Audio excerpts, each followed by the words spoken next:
ప్రజల ఆస్తులను ధ్వంసం చేసిన వైసీపీ ప్రభుత్వాన్ని ప్రజలు ఇంటికి పంపించారని పత్తిపాడు ఎమ్మెల్యే రామాంజనేయులు అన్నారు.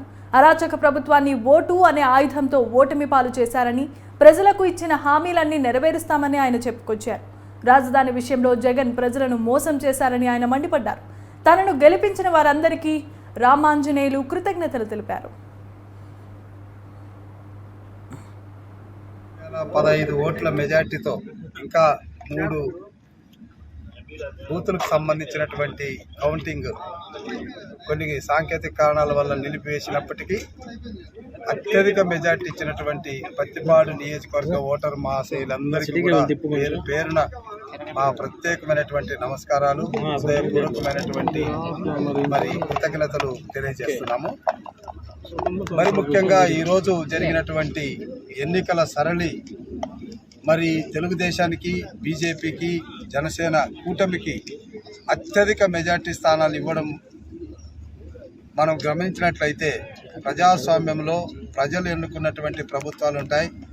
ఆ ప్రభుత్వాన్ని నడిపేటటువంటి ప్రతినిధులు ప్రజలకు ఏం కావాలో ఆలోచించి ప్రజలకు చేయాల్సినటువంటి పనులు చేస్తే ప్రజలు అంగీకరిస్తారు తప్ప ప్రజల్ని హింసించడం కానీ, ప్రజల ఆస్తులను దోసుకోవడం కానీ, ప్రజల మీద అప్పులు మోపడం కానీ, ప్రజలకు ఉన్నటువంటి స్కీములు రద్దు చేయడం కానీ, భవిష్యత్తు ఏదైతే రాజధానికి సంబంధించిన విషయంలో కానీ ఆటలాడడం కానీ ఇవన్నీ కూడా ప్రజలు సహించరని, ఈ ప్రజాస్వామ్యంలో ప్రజలు ప్రభుత్వాన్ని ఎదిరించలేకపోవచ్చు, కానీ ఎన్నికలు జరిగేటప్పుడు మాత్రం ఓటు అనే ఆయుధంతో తమకు వ్యతిరేకంగా పనిచేసినటువంటి ప్రభుత్వాలకు గట్టిగా బుద్ధి చెప్తాయని చెప్పడానికి నిదర్శనంగా ఈరోజు ఎన్నికలు జరిగాయి.